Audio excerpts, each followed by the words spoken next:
Hello friends, welcome to Gyandhara crux analysis में। आज हम बात करेंगे जलवायु परिवर्तन प्रदर्शन सूचकांक 2021 के बारे में। इस वीडियो में हम देखेंगे कि भारत को इसमें कौन सा स्थान प्राप्त हुआ है, साथ ही साथ और अन्य देशों ने किस प्रकार से इसमें अपना परफॉर्मेंस दिया है और कौन सी रैंक इस इंडेक्स में प्राप्त की है। आगे हम वीडियो में ये भी जानेंगे कि क्लाइमेट चेंज परफॉर्मेंस इंडेक्स किन स्टैंडर्ड्स पर काम करता है। तो वीडियो की शुरुआत में सबसे पहले हम ये जानें कि जलवायु परिवर्तन प्रदर्शन सूचकांक क्लाइमेट चेंज परफॉर्मेंस इंडेक्स 2021 में भारत ने अपना 10वां स्थान इसमें बनाया है। तो शीर्ष देशों की यदि हम बात करें तो भारत ने इसमें अपना 10वां स्थान प्राप्त किया है, और इसके पहले लास्ट ईयर की यदि हम बात करें तो भारत ने इसमें 9वां स्थान प्राप्त किया था पिछले वर्ष। अब यदि हम जान लें कि CCPI क्या है और ये किस प्रकार से काम करता है। यदि हम CCPI की बात करें तो ये जो इंडेक्स है या ये जो रिपोर्ट है वो German watch, the new climate institute और क्लाइमेट एक्शन नेटवर्क नाम के 3 इंस्टीट्यूट इसे 2005 से प्रकाशित करते आ रहे हैं वार्षिक रूप से। अब ये काम क्या करता है इसके बारे में यदि हम देखें तो ये 57 देश 57 कंट्रीज के साथ साथ यूरोपियन जो यूनियन है उनके जलवायु संरक्षण संबंधी जो वो उपाय कर रहे हैं उनके प्रदर्शन पर, उनकी परफॉर्मेंस पर ये नज़र रखता है, और ये एक इंडिपेंडेंट क्या है, एक उपकरण के तौर पर ये कार्य करता है। इसके तहत जो भी देश आते हैं 57 देश और यूरोपियन जो यूनियन है उससे उस सब देशों को मिलाकर लगभग 90% से अधिक ग्रीन हाउस गैस उत्सर्जित करते हैं। तो जो इस पूरे ग्रुप में शामिल जो देश हैं वो पूरे वर्ल्ड की 90% से ज़्यादा ग्रीन हाउस गैस उत्सर्जित करते हैं।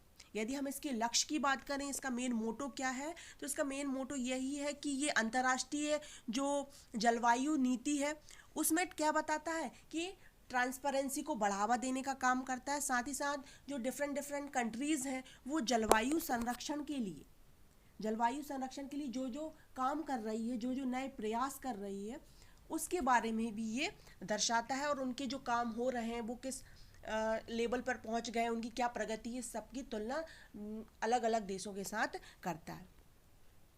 यदि हम इसके मापदंड की बात करें कि ये इसकी अप्रोच क्या है किसी भी कंट्री को रैंकिंग देने की, तो अप्रोच की यदि हम बात करें तो ये जो CCPI है ये 4 श्रेणियों में काम करता है। 4 श्रेणियों में ये सूचकांक के अंतर्गत 14 संकेतकों 14 इंडिकेटर्स इसमें रखे जाते हैं, और इसके प्रदर्शन, इन 14 इंडिकेटर्स के प्रदर्शन के अकॉर्डिंग ही ये अपनी रैंकिंग डिफरेंट देशों के लिए ये यहाँ पर दर्शाती है। तो ये यदि हम 4 इसके मेन श्रेणियाँ देखें तो किन श्रेणियों में काम करता है, तो सबसे पहले ग्रीन हाउस गैसेस एमिशंस पर, जिसका ये टोटल 100% का यदि हम वेटेज देखें तो 100% में से 40% ग्रीन हाउस गैसेस के एमिशन का रहता है ओवरऑल स्कोर।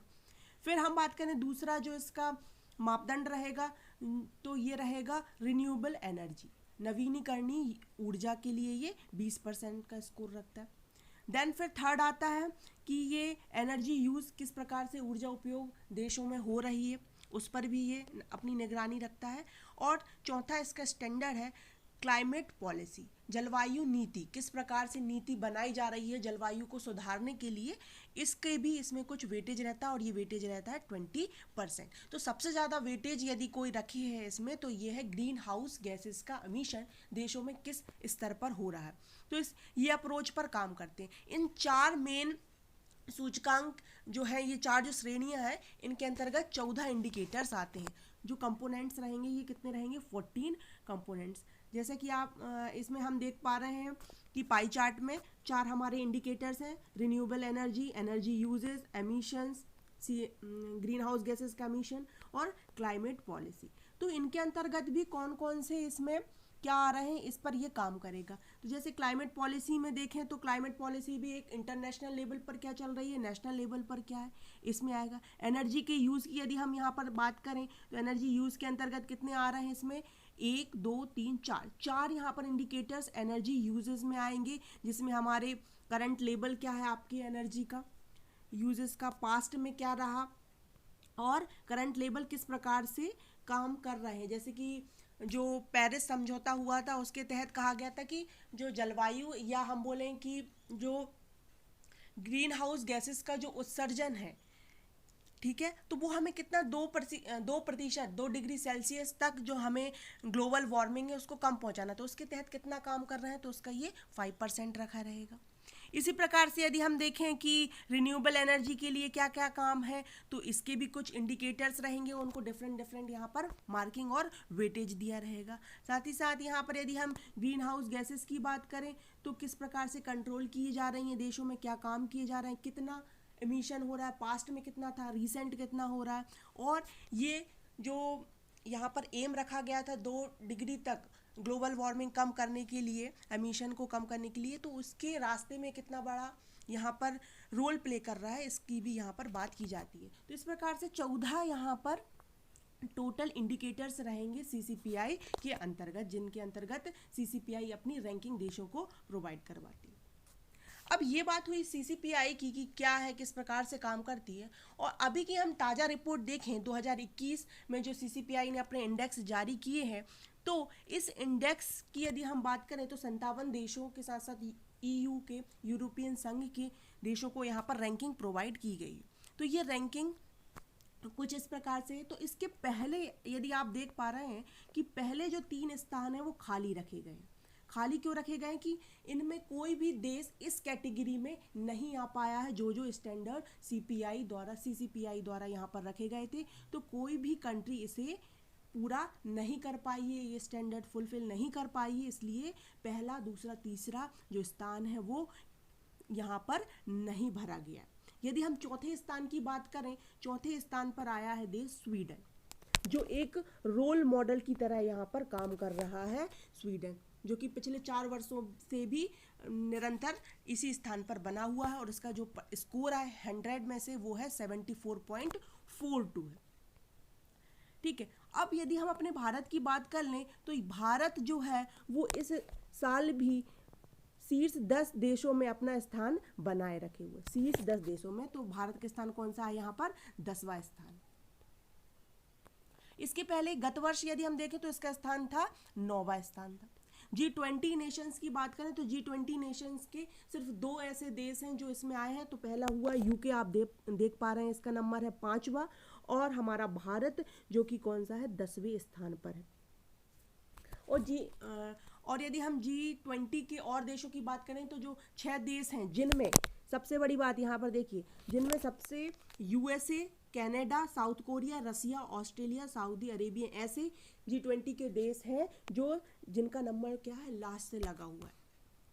ठीक है, चाइना की यदि हम बात कर लें, हमारे पड़ोसी की, तो इसका नंबर यहाँ पर जो है, इसकी रैंकिंग जो है 33वीं रैंकिंग आई है 2021 की रिपोर्ट के अनुसार। ठीक है, तो ये कुछ प्रदर्शन यहाँ पर हुए कि किसको कौन सा स्थान प्राप्त हुआ है। यदि हम देखें कि G20 के जो देश हैं इनमें यूके और भारत है, तो कई देश ऐसे हैं, लगभग 50% देश ऐसे हैं जिन्होंने अपनी रैंकिंग यहाँ पर गंवाई है या उनके परफॉर्मेंस में कमी आई हुई है इस रिपोर्ट के अनुसार। यदि हम भारत की बात कर लें कि भारत ने किस प्रकार का यहाँ पर जो सूचकांक हैं, जो इंडिकेटर्स हैं, उनमें कैसा कैसा प्रदर्शन किया है, तो ओवरऑल यदि हम देखें तो 10वां स्थान प्राप्त किया है, जिसमें उसके पॉइंट्स कितने हैं भारत के, 63.98 पॉइंट्स मिले। यदि हम पूरे समग्र प्रदर्शन की बात की तो 10वां स्थान है। यदि हम रीन्यूएबल एनर्जी, नवीकरणीय ऊर्जा की बात करें तो भारत को इसमें 57 देशों में से कौन सा स्थान प्राप्त हुआ है, 27वां स्थान प्राप्त हुआ। पिछले वर्ष से यदि कंपेयर करें तो पिछले वर्ष से इसमें 26वां स्थान प्राप्त हुआ था। यदि हम ग्रीन हाउस गैसेस के एमिशंस की बात कर लें ठीक है, तो इसमें भारत जो है इसे 12वां नंबर यहाँ पर मिला है। क्यों 12वां नंबर मिला है? क्योंकि ये इसमें रिपोर्ट में बताया गया है कि भारत में प्रति व्यक्ति जो उत्सर्जन है, एमिशन है इन गैसों का, वो निम्न स्तर पर है, लो लेवल पर है। क्लाइमेट पॉलिसी की यदि हम बात करें, जलवायु नीति की, तो जलवायु नीति में इसे मध्यम स्तर पर 13वां स्थान प्राप्त हुआ है। एनर्जी यूजेस की बात कर लें कि किस प्रकार से ऊर्जा का उपयोग हो रहा है, तो इसमें सबसे, इन चारों जो कैटेगरीज हैं, इसमें सबसे अच्छा जो प्रदर्शन रहा है भारत का, वो एनर्जी यूज में रहा है, जो कि कितना है, 10वां।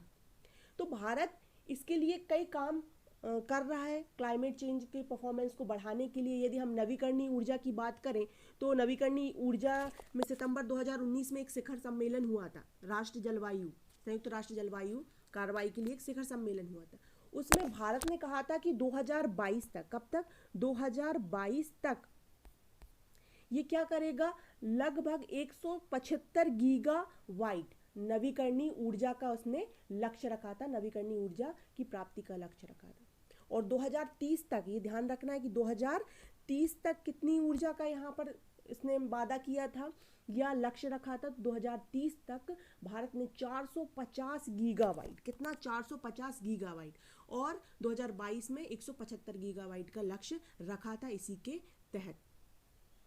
यदि हम ग्रीन हाउस गैस उत्सर्जन को लेकर बात करें, तो इसके लिए क्यों इसकी परफॉर्मेंस ठीक हुई है, तो अभी जैसा कि आप जानते हैं BS6 मॉडल के जो हमारे ऑटोमोबाइल्स आ गए हैं, तो भारत में इसी के तहत ये क्या हुआ, ग्रीन हाउस गैस का उत्सर्जन क्या हो जाएगा, अब कम हो जाएगा, जब से BS6 मॉडल के यहाँ पर ऑटोमोबाइल गाड़ी यूज होने लगेंगी। और BS6 जो उत्सर्जन मानदंड यहाँ पर भारत ने स्टार्ट कर दिया है। जलवायु नीति के लिए यदि हम काम की बात करें, तो भारत ने क्या किया इसमें, तो इसने जो जलवायु परिवर्तन पर राष्ट्रीय कार्य योजना है, इसका शुभारंभ कब किया गया था, 2008 में किया था। और इसका जो मेन उद्देश्य यही था कि जो भी सरकार की जो भी एजेंसीज हैं, वैज्ञानिक हैं, उद्योग धंधे हैं, समुदाय हैं, तो ये जलवायु परिवर्तन के लिए क्या क्या इंडिविजुअली रूप से काम यहाँ पर कर रहे हैं, और इससे मुकाबला करने के लिए, इनकेस आगे परिवर्तन हो रहा है, कुछ गलत होता है, जो भी खतरे उत्पन्न होंगे, तो इनसे मुकाबला करने के लिए किस प्रकार से ये उपयोगी रहेगा, लोग कितने जागरूक हैं, तो इन सब एजेंसियों का शुभारंभ भी इसी के तहत किया गया। यदि हम एनर्जी यूजेस की बात कर लें, तो एनर्जी यूजेस को लेकर भी कई काम किए गए।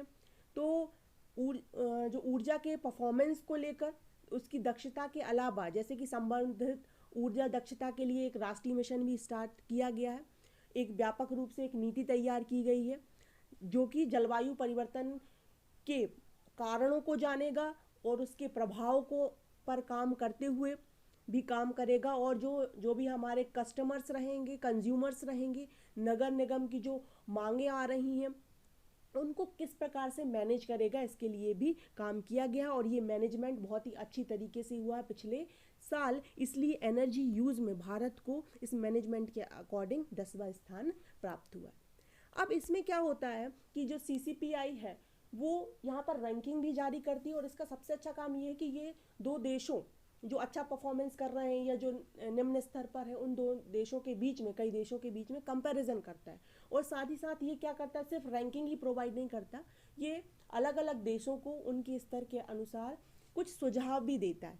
तो इन सुझावों की यदि हम बात करें, तो भारत के लिए भी कई सुझाव यहाँ पर इस रिपोर्ट के द्वारा दिए गए हैं। इस रिपोर्ट में कहा गया है कि जो भी भारत की जलवायु परिवर्तन संबंधी रणनीति है, वो कोविड-19 महामारी के बाद की रिकवरी योजनाओं को भी यदि इसमें शामिल किया जाए, तो जो भी इसमें जीवाश्म ईंधन संबंधी जो भी सब्सिडी मिली है, ठीक है ना, और साथ ही साथ जो केंद्र और राज्य सरकार के बीच में जो भी बेहतर समन्वय हुआ है, ठीक है, और नवीकरणीय ऊर्जा क्षेत्र में घरेलू जो निर्माण कार्य हो रहे हैं, उसमें क्या किया जाना चाहिए, भारत को आत्मनिर्भरता से परिपूर्ण किया जाना चाहिए, उसको आत्मनिर्भर बनाना चाहिए। तो इस तरीके के सुझाव दिए गए हैं कि राज्य सरकारों और केंद्र सरकार के बीच में समन्वय हो, ठीक है, सब्सिडी जो है वो कम कर दी जाए जीवाश्म ईंधनों के लिए, और जो भी रिन्यूएबल एनर्जी है और जो भी घरेलू रूप से उपयोग की जा रही है, उनको पर भी आत्मनिर्भरता को बढ़ावा दिया जाना चाहिए। तो इस प्रकार के सजेशन CCPI रिपोर्ट द्वारा दिए गए।